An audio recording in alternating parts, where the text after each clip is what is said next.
আপনার সন্তানকে যদি আপনি নাম্বার ওয়ান বানাতে চান, একটা আমি জিনিস বলি, তাহলে এখন আপনি নিজে বুঝবেন। দেখেন, আমাদের নাবিল একাডেমিতে বহুত প্রত্যেক দিন কয়েক হাজার করে হচ্ছে কাগজ আসে। তার মধ্যে আমরা কমন একগুলো কাগজ পাই, সেটা কি জানেন? স্টুডেন্টরা চিঠি লেখে আমাদের পেজে, আমাদের ওইখানে যারা প্যানেল আছে তাদেরকে, তারা ওই কাগজগুলো আমার ছোট ভাই ডক্টর নোবেল কখনো কখনো আমার কাছে পাঠায়। তাদের যে চিঠিটা লেখে, সেই চিঠির সামারি যদি করি, সংক্ষেপে যদি বলি কিরকম, যে আমি এই সমস্যায় আছি, প্রত্যেকের সমস্যা ভিন্ন, শেষে একটা কমন জিনিস আসে। বিশেষ দ্রষ্টব্য দিয়া লিখছে 2 পৃষ্ঠায় যে আমি যে সমস্যা বলছি এইটা কোনোভাবে যাতে আমার আব্বা আম্মা না জানে। আপনি দেখেন, ওরা আমাদেরকে বিশ্বাস করতেছে, অথচ মা বাবা হচ্ছে সন্তানের জীবনের শ্রেষ্ঠ অ্যাডভাইজার, শ্রেষ্ঠ কাউন্সিলর। মা বাবা যদি ঠিক হয় অ্যাডভাইজার হিসাবে, কাউন্সিলর হিসাবে, আমরা যারা কাউন্সিলর হিসাবে আলাদাভাবে এই আমরা টাকা নিয়ে দিই, দেখেন আমরা কিন্তু ফ্রি দিলাম সেটা অন্য, কিন্তু নর্মালি কি হয়, যে কোনো আপনি দেখাইলেন একটা ফি নেয়, অথচ মা বাবা হচ্ছে সুপার অ্যাডভাইজার, সুপার কাউন্সিলর। আপনি আপনার সন্তানের কাউন্সিলিং কেন করতে পারছেন না? এখানে আবার একটা ইন্টারেস্টিং জিনিস বলি।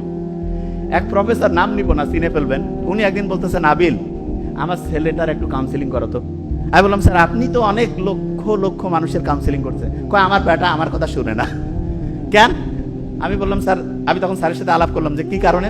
বলতেছে সে সবাই এসে স্যারকে বলে, দেখেন ইন্টারেস্টিং খুব জিনিসটা, এটা কিন্তু শিখতে হবে, খুব ইন্টারেস্টিং জিনিস।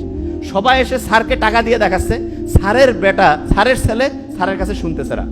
আমি বললাম, স্যার কারণটা কি আপনি ধরতে পারছেন? বলছে বুঝতে পারতেছি না। আমি বলছি সমাধানটা আমার কাছে আছে। বলছে কি সমাধান? দেখেন, বুঝতে পারবেন। দেখেন, আপনি চিন্তা করেন, এখন আপনি একটা ইন্টারেস্টিং জিনিস দেই। আপনি অভিভাবক, দেখেন খুব ইন্টারেস্টিং। আপনার কাছে দেখা গেল আপনার ছেলের বন্ধু বা বন্ধুর বন্ধু, মানে আপনার ছেলের বন্ধুর বন্ধু আসছে, এসে বলতেছে যে আঙ্কেল বান্টি আমি এই সমস্যায় আছি। আপনি কিন্তু তার কথা শুনতেছেন, শুনে কি করতেছেন? তাকে কোনো জাজ করেন না, আপনি তাকে একটা বুদ্ধি দেন, পরামর্শ দেন।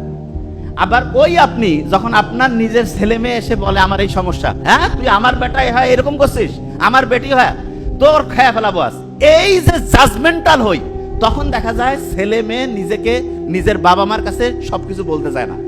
খেয়াল রাখবেন, মা বাবার কাছে যদি ছেলে মেয়ে সবকিছু বলতে পারে, আমি বলতেছি লিখে রাখেন, সমাজের 80% প্রবলেম দূর হয়ে যাবে। 80% প্রবলেম দূর হয়ে যাবে সন্তানেরা যদি মা বাবার সাথে খোলামেলা আলোচনা করতে পারে। একদম বন্ধুর মতো মিশতে হবে। তো অনেকে বলে আমি তো বাপ মা, আমি তো সন্তানের সাথে বন্ধুর মতো মিশি। কিরকম বন্ধু? খরক বন্ধু।